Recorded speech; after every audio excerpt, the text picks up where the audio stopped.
The unstoppable. Ayan. The unstoppable power of faith. Ayan po.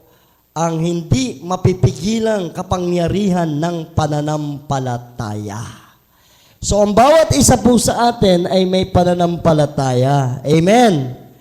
At ito po ay something na hindi kailangan mapigilan.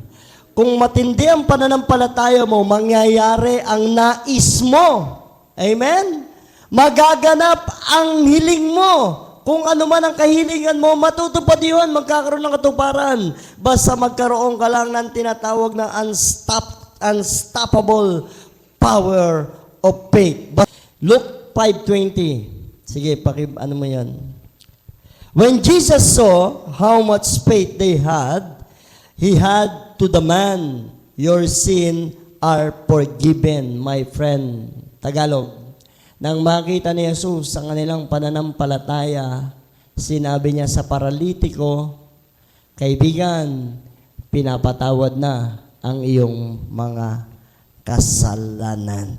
So, purihin ng Diyos sa kanyang banal mga pangyayaring salita. Ito po ay istorya ng 4 na magkakaibigan na kung saan nabalitaan nila sa Capernaum, nandoon ang Panginoon. Kaya ang ginawa nila, binitbit nila yung kanilang kaibigan, yung paralitiko na kaibigan nila, at dinala nila sa Panginoon. Pero hindi po ganun kadali. Nung time na yon, napakaraming mga tao nagsisiksikan. Kaya ang ginawa nila, gumawa sila ng paraan.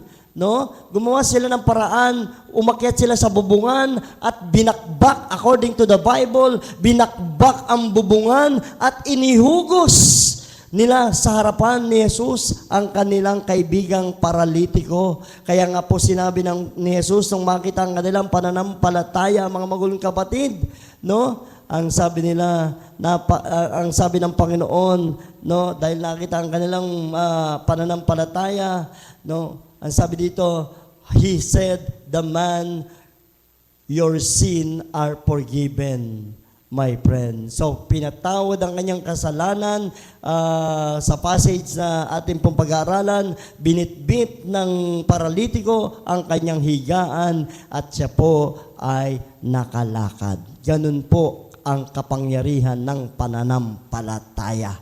Do you imagine that? No? What is the key points in this story? Una, makikita po natin doon yung pinapahiwatig ng istorya. It's all about faith and perseverance. Lalakasan ko lang po ng konti. Parang di po ako satisfied. Okay, praise God. Ayan, praise God. Ayan. So, yung pananampalataya po nito, na ang nakita po natin, yung pananampalataya at kasigasigan. In verse 19, this is the unstoppable faith going to the roof to reach Jesus. Basahin natin in verse 19. Ngunit wala silang madaanan dahil sa dami ng tao. Kaya't umakyat sila sa bubungan. No? Binakbak ito at ibinaba sa harapan ni Jesus ang paralitikong nasa higaan. No? Hindi mapigilan ang pananampalataya nitong 4 na to. Hindi pwedeng hindi sila pumapayag na mahahadlangan tayo ng napakaraming mga tao. Kailangan ang kaibigan natin, madala natin sa paanan ng Panginoong Hesus at para siya'y gumaling. Ang tindi ng pananampalataya. Sigurado na sila. Nagagaling yung kaibigan nila. Kaya ang ginawa nila, hindi sila mapigilan.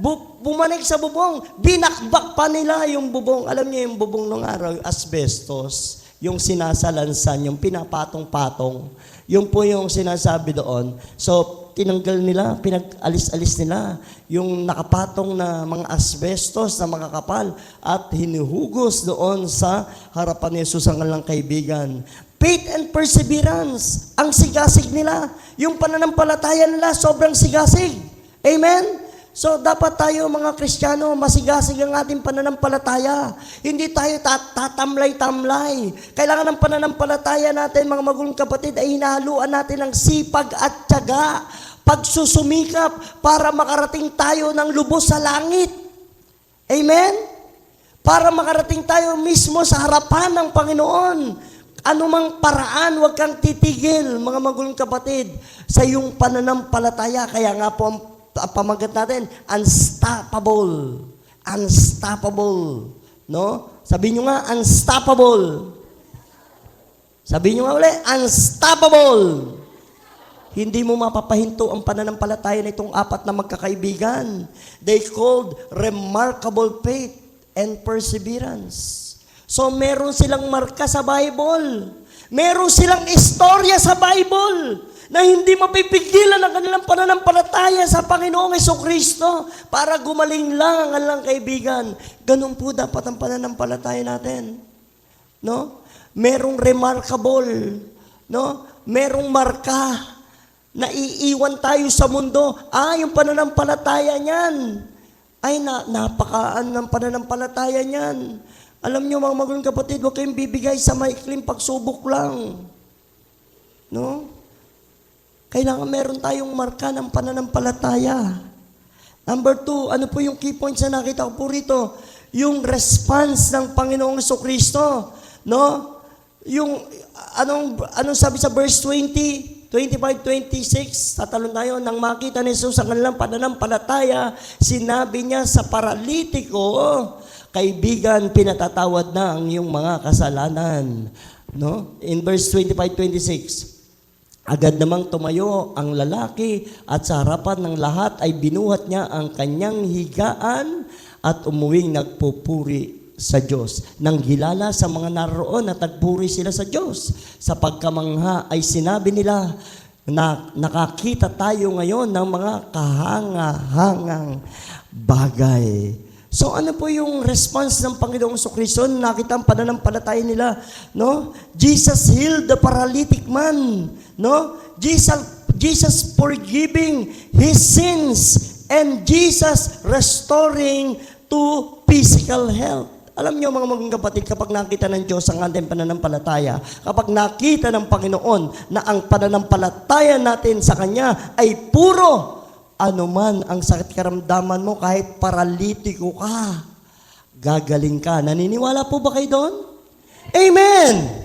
Kasi yung pananampalataya ng apat na yon, gumaling ang kanilang kaibigan dahil sa lakas at tindi ng kanilang pananampalataya, napansin ng Panginoon ang pananampalataya nila. Hindi po ang pananampalataya natin yung sumamba lang tayo dito. Hindi po ang pananampalataya natin na kung saan sapat-sapat na pagka nakasamba tayo, alis na tayo, gagawan tayo. Hindi po. Kailangan tuloy-tuloy ang pananampalataya. Hayaan mong makita ng Panginoon ang iyong pananampalataya. Amen? Pag nakita at napansin ni Jesus ang pananampalataya mo, no, anumang kasalanang nagawa mo, papatawarin ka niya. Anumang mga kahilingan mo, didinggin ka niya. Pag nakita ng Diyos ang pananampalataya ng bawat isa, ire-restore ka niya kapag nanghihina ka. Yan ang pananampalatayang hindi mapipigilan. Ang pananampalatayang may marka. Dapat markahan natin ang pananampalataya natin. Hindi po basta-basta. Amen? Ipakita natin sa ating mga kapatid, ipakita natin sa ating pong mga kamag-anak, ipakita natin sa buong mundo na ang pananampalataya mo sa Panginoong Jesucristo ay matindi at hindi mapipigilan. Hallelujah. Number 3, anong nakita ko po dito? Yung response, Jesus' authority. Alam niyo yung authority ng Panginoon, napakatindi. Noon makita natin diyan, nagpatawad siya ng kasalanan, kaya kinuwestiyon siya ng mga Pharisees Kinuwestiyon siya ng mga eskriba. Sino ka para magpatawad ng mga kasalanan? Diyos ka ba? Alam niyo sa mundong ito, kapag nagpatawad tayo ng mga kasalanan, marami pong mga mema. Maraming mga mema sasabi sa iyo. Maraming mga tao na nakapaligid sa iyo. Meta, no? Meta. No? Ano yung meta? No?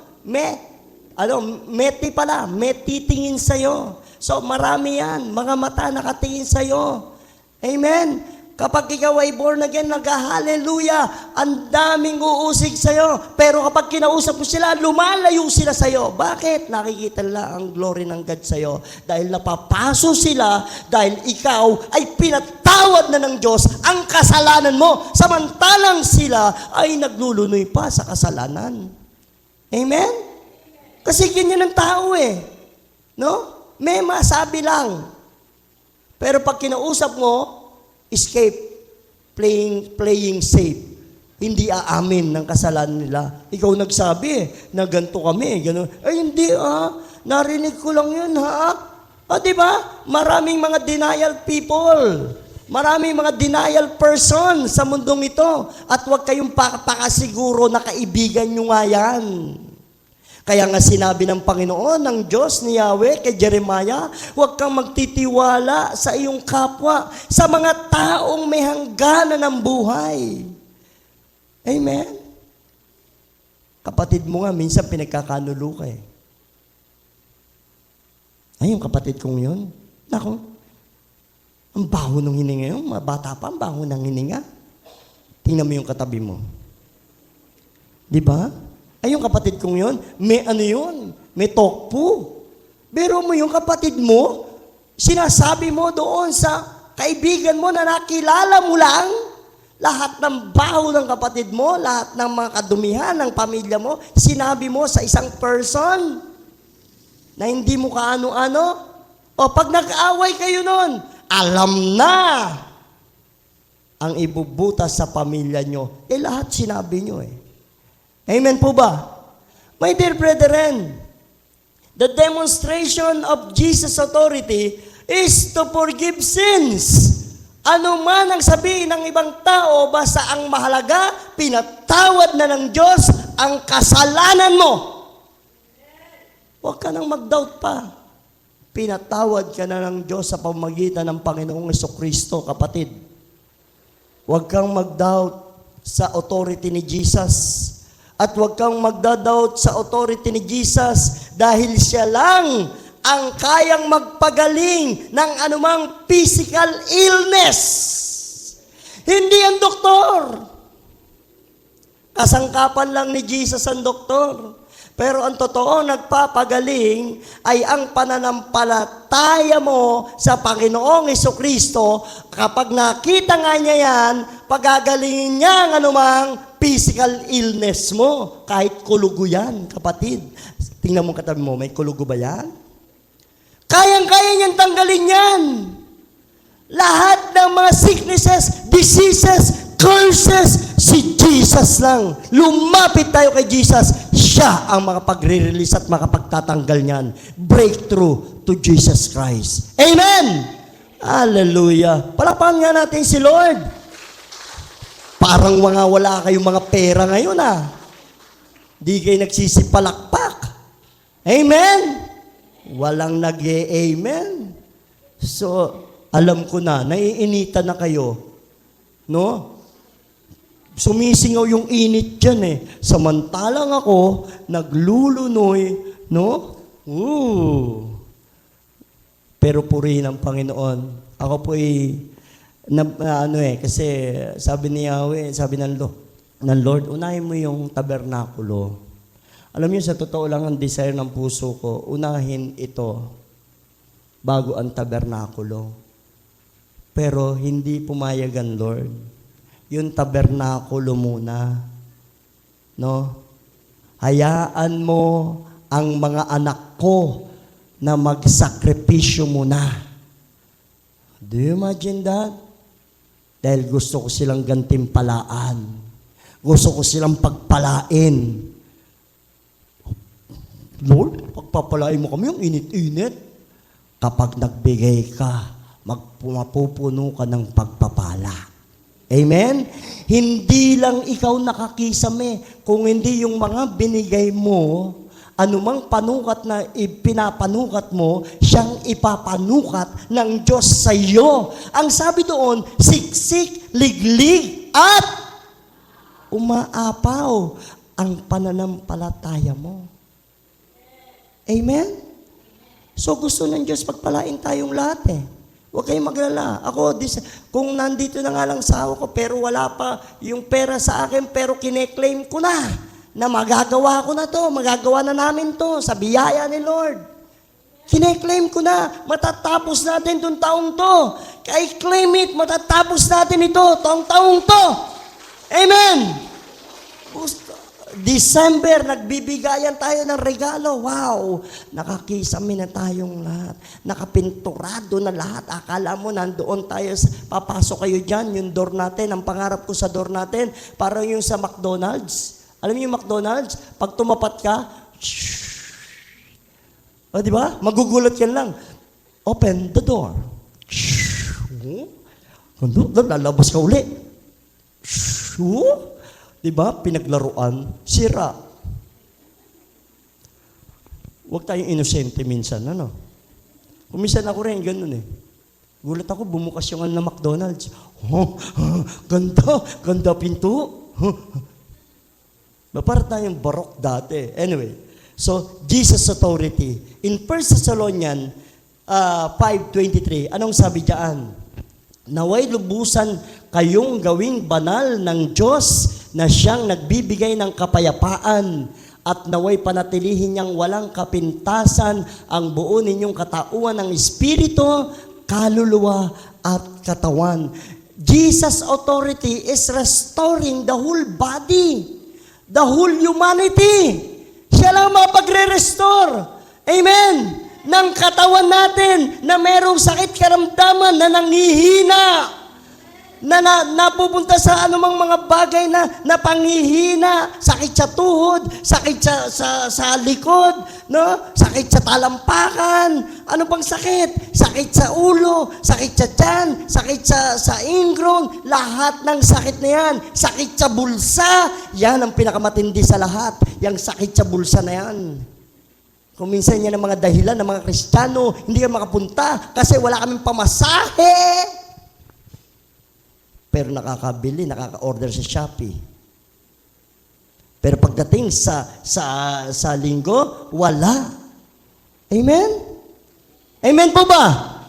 Bato-bato sa langit, tama ang bukol. Kaya si Jesus lang, ang authority ni Jesus, pagalingin ang ating katawang lupa, pagalingin ang ating kaluluwa, at higit sa lahat, i-restore ang ating mga espiritu. Kaya dito pa lang, sinabi ni Pablo, meron tayong tatlong bahagi. Huwag niyo sabihin, kaluluwa lang. Ano yun? Paano kayo mahihinga? Ang espiritu ang nagbibigay ng hininga sa atin. Pag nawala ang kaluluwa nyo, naglakbay kayo kaluluwa nyo, so ano mangyayari sa inyo? Comatose, buhay pa kayo, hindi kayo makatayo. Meron kayong mga andito, paraphernalia. No? Ayun po yung hiwaga, dahil yung kaluluwa mo, umalis sa katawan mo. Pero buhay ka pa. Inaantay yung pagmulat ng iyong mata. Paano mumulat ang mata mo? Wala kang self-consciousness.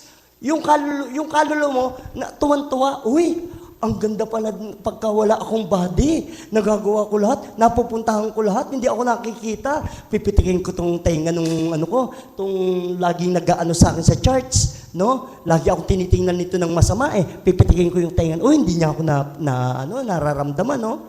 'Di ba? Paano kang babangon kung wala kang kaluluwa? May kaluluwa ka nga, wala ka namang espiritu. Paano yun? Paano kang hihinga? Di lalabas din ang kaluluwa mo pagka wala kang espiritu. Patay ka na. Ang espiritu ang pinakamahalaga sa ating pong buong katauhan. Para gumalaw ang body, kailangan ng kaluluwa. At para huminga ang puso, kailangan ng espiritu. Kailangan ng kapangyarihan ng Diyos. Naunawaan nyo na. Kaya meron tayong tripartite being. Body, soul, and spirit. Huwag kayong malilito dyan. No? Tandaan nyo yan. Ngayon, ang aso ba may kaluluwa? Wala. Espiritu lang sila. Nakita nyo? Buhay sila, pero ang intellect nila, kumain ng kumain. Wala siyang wisdom na katulad nyo sa tao. Ang alam na nila, pag binigyan ng pagkain, kakain. Eh ikaw, kapag busog na, pag binigyan ng pagkain, kakain ka pa rin ba? Tingnan mo katabi mo, tanong mo. Minsan, meron din ganon. Di ba? Walang ano sila. Kaya nga, sila'y pinailalim sa kapangyarihan nating mga tao ng Diyos, ang mga hayop. Kaya, ang mga hayop is hayop. Hayop talaga sila. Hindi sila tao. Kung minsan, tinuturing lang natin silang parang tao, pinapakain, inaaruga, pinapaliguan, buti pa yung aso, pinapakain, pinapaliguan. Buti pa yung aso, sabi ng nanay niya, buti pa yung aso nung anak ko, sagana sa dog food. Samantalang ako, hindi ako mabigyan ng anak mo. Buti pa yung aso, tinatabi sa higaan, pero ako hindi. Buti pa yung aso, sabi ng asawa, hinihimas mo, pero ako hindi mo na kinahaplos. Kaya ingat po kayo sa pagmamahal sa mga hayop. Mas mahalin nyo ang tao sa paligid ninyo, sa tabi ninyo. Amen? Hindi ko naman sinabing maging malupit kayo sa mga hayop. Hindi ganon. And Jesus authority. And last but not least, the lesson behind the scene. The story about the poor friends and the one paralytic friend. So, it is a demonstration. A demonstration of the power, demonstrate the power of intercession. Ano ibig sabihin nito? This is the importance of praying for others. Yung apat na magkakaibigan, hindi sila tumigil hanggat hindi nila nailalapit sa paanan ni Jesus ang kanilang kaibigan. They all prayed na gumaling yung kanilang kaibigan. And that is intercessory prayer. Kapag nananalangin kayo, isama nyo sa panalangin ang iyong mga kaibigan. Amen? Ang inyong mga kamag-anak, ipag-pray nyo sila sa Panginoon. Ilapit nyo sila sa Panginoon. Ilapit nyo sa Panginoon. Lalo na yung mga may kaibigan kayo, may sakit karamdaman. Mga kaibigan yung mga nababalisa, nalulumbay. Yung mga kaibigan yung nagigipit, sa patalim kumakapit. Ilapit nyo sa Lord yan. Para hindi sa patalim kumakapit yan. Tanong nyo ang katabi nyo, kapatid, sabi nyo nga, kumapit ka na ba sa patalim? Tingnan nyo yung kamay. Kung may sugat. It is a demonstrate the importance of burden. Burden for others. Katulad nito, the burden to the church. So dapat maging maapoy ang burden natin sa church kahit iilan lang tayo lagi. Kahit na paudlot-udlot yung iba. Dapat bawat isa sa atin may burden. Sabi nga nakausap ko, Pastor, sana lahat magka-burden, no? Hindi, sabi ko sis, lahat naman yan, donate sila lahat, pero yun lang talaga ang nakayanan namin. Yun lang ang nakayanan ng church. Kaya yun lang ang napagawa. Pero sa susunod, hindi pa naman tapos eh. Amen? Hindi pa tayo tapos. Magsisimula ulit tayo. Amen? Hahaplosin natin yung lampara para lumabas ang genie. Pero matatagalan, siyempre, kapag alam nyo na. Quezon. Tatagal na naman tayo, 2 taon na naman antayin natin yan. Kung gusto natin pong magkaroon tayo ng burden sa church. Always, this is the demonstrate the power of intercession. Pag-pray natin ng church, kung hindi kayo makapagbibigay, isama nyo na lang sa prayer in church na may maburden at magbigay ng love gift sa akin, kahit yung love gift ko. Sabi ko nga, kaya Tesek, yung nila-love gift sa akin, nagamit na namin nung mga nakaraan eh. Pero sa biyaya ng Lord, nagkasya talaga lahat. Ang galing ni Lord. Ang galing ng Panginoon. Hallelujah talaga. Hindi ko alam kung ano yung pagkilos ng Lord eh. Alam nyo, sinimulan ko lang yan sa budget na ako na lang nakakaalam. Pero nagtuloy-tuloy eh. May nag-chat sa akin, Pastor, kumusta pong kisame natin? Eto, sinasisimulan na namin eh. Sige po, Tutulong po kami. Wow! Oo!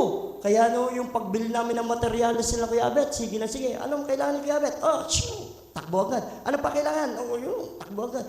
Hindi na puputol. Ganun ka-provider si Lord. Amen?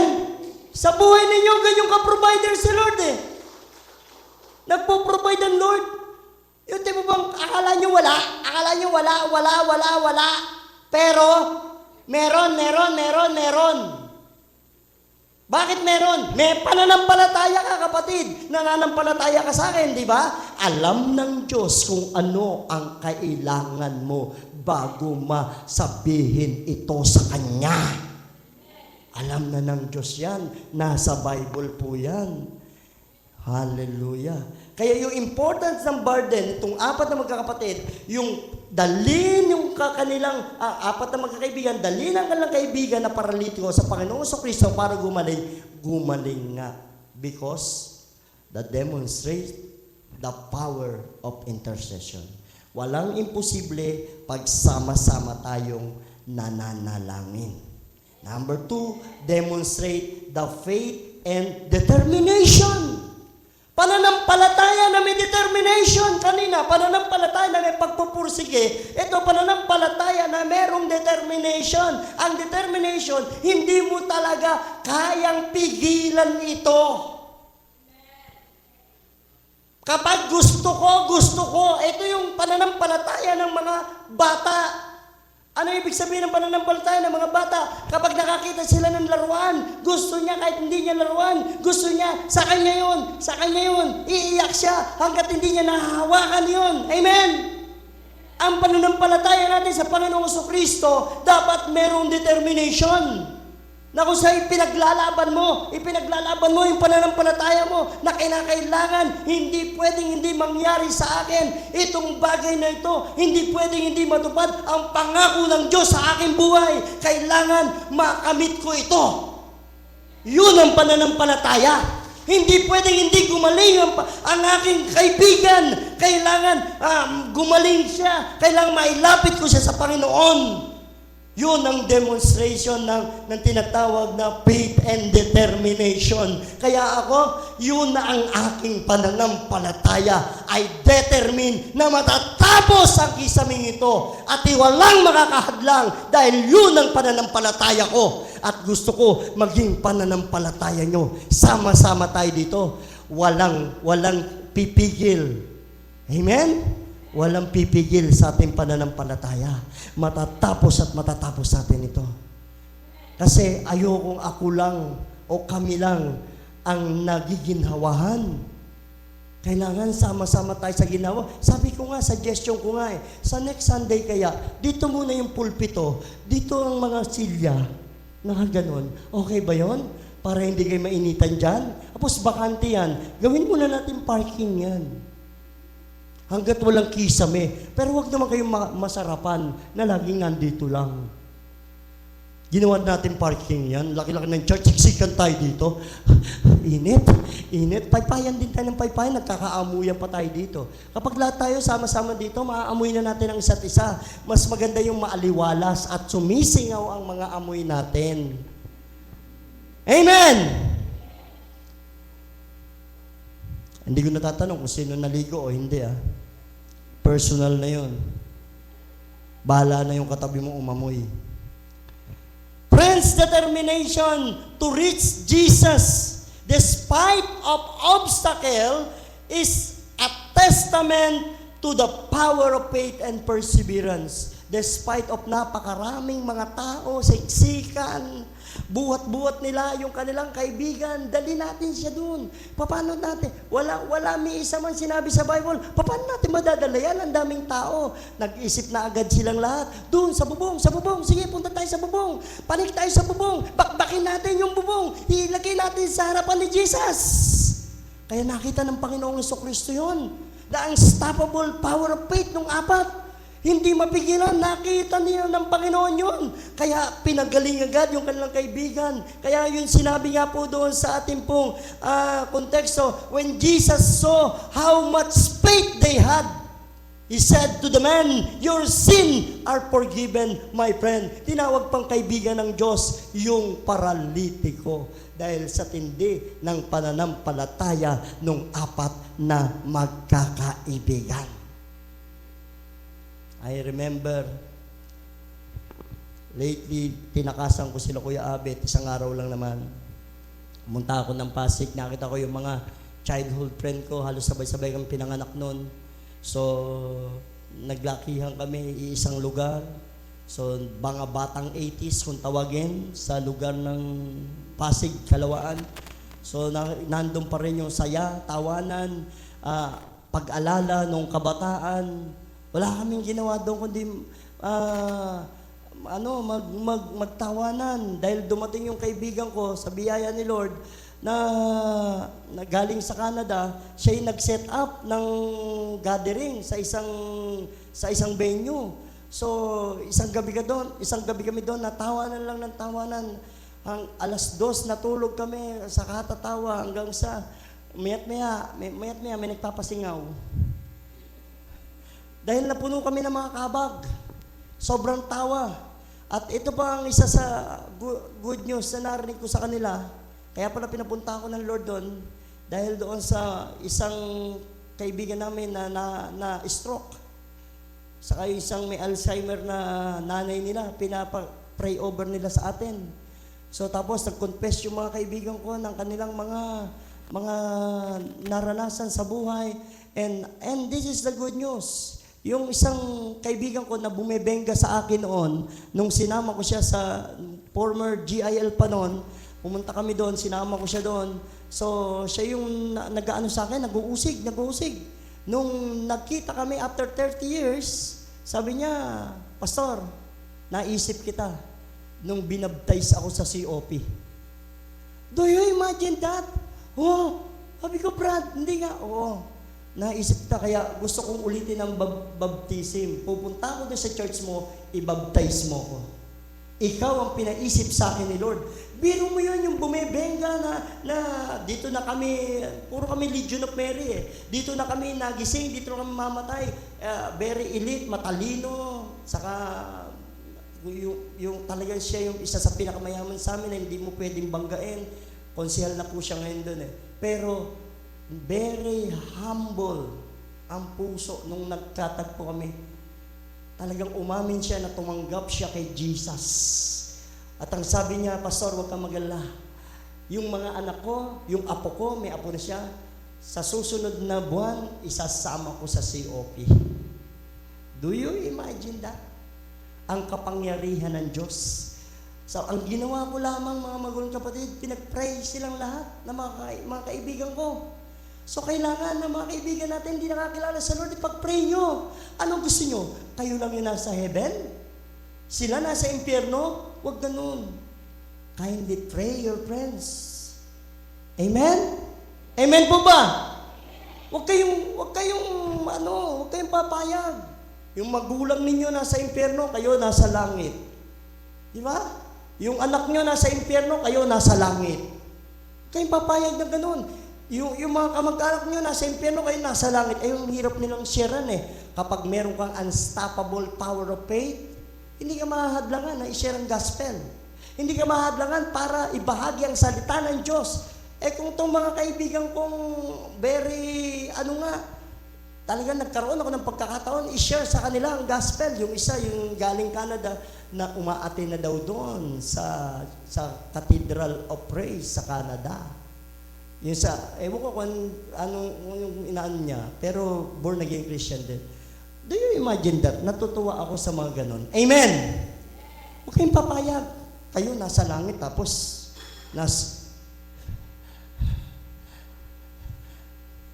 nasa impyerno ang bawat isa. It is a demonstration. Despite of obstacle, kahit ano pang hadlang yan, huwag kayong mawawalan ng pananampalataya. Hallelujah. Last but not the least, demonstrate the faith, demonstrate the authority, Jesus' authority. Rather, yung katulad ng binanggit ko kanina, Si Jesus lang nakapagpapatawad ng maraming mga kasalanan. Si Jesus lang ang nakapagpapagaling at nagre-restore ng lahat ng bahagi ng ating buhay. At si Jesus, ang authority ng Jesus ay yung tinatawag na divinity. Si Jesus ay banal, divine, at hindi lang pangkaraniwang tao yan. Diyos. Si Jesus, huwag niyong iismulin. Diyos yan. Huwag niyong gagawing tao lang si Jesus. Diyos yan. Pag hindi niyo kinilalang Diyos si Jesus, impyerno ang datingan niyo yan. Bible na nagsabi eh. Nabasa ko yan eh. Hindi ako nagyayabang. Nabasa ko po yan. Kahit pagbalik-balik ka rin mo ang Bible, nagkatawang tao, hinubad ang pagka-Diyos, nag-anyong tao. Amen? Kaya't anupat ang lahat ng tuhod mula sa langit, sa lupa at sa ilalim ng lupa ay luluhod at magsasabing siya ay Diyos. Napakalima. Palakpakan nga natin ang Panginoong Jesus. Napakalinaw ng Philippians 2. Kaya huwag kayong mapapadaya na tao lang si Jesus. Huwag kayong papayag. Kabisado ko na ang Panginoon eh. Pag nagigrib ang spirit nyo, sinasabi, tao si Jesus, ay ayaw kitang kausapin. Pinipilit mo, tao si Jesus, eh, hindi kita ka-peso, hindi kita ka-level, kumbaga. Amen? Layuan nyo yung mga taong ganun pag nililigaw na kayo. Pagdating sa pananampalataya, kasi mawawala ang katawan, ang matitira ay ang ating kaluluwa at espiritu na pupunta sa langit. Jesus divinity, Jesus power. Mga magong kapatid, ang authority ni Jesus nagde-demonstrate na siya ay Diyos na makapangyarihan. Nagbabago ng buhay ng tao at ng ugali ng tao. Yan si Jesus. Ikaw, kilala mo sarili mo noon, di ba? Sino ka noon? At tingnan mo sa salamin ang itsura mo na ngayon. May pinagbago ba? Meron. Nakikita na sa iyo ang glory ng Panginoon. Hindi katulad ng pagharap mo sa salamin, puro problema nakikita mo. Ang sura ng mukha mo kahit maputi ka. Bakit? Walang glory ng God. Eh ngayon, kahit maitim ka, ang tingin sa iyo ng tao ay napakaputi mo. Bakit? Dahil sa puso mo na nakatuon ang pananampalataya sa Panginoong Hesukristo. And that is the power of God to change life. Hallelujah. Conclusion. Lucas 5:20. Uulitin natin. Basahin natin sabay-sabay. Lucas 5:20. Nang makita, pakibasa.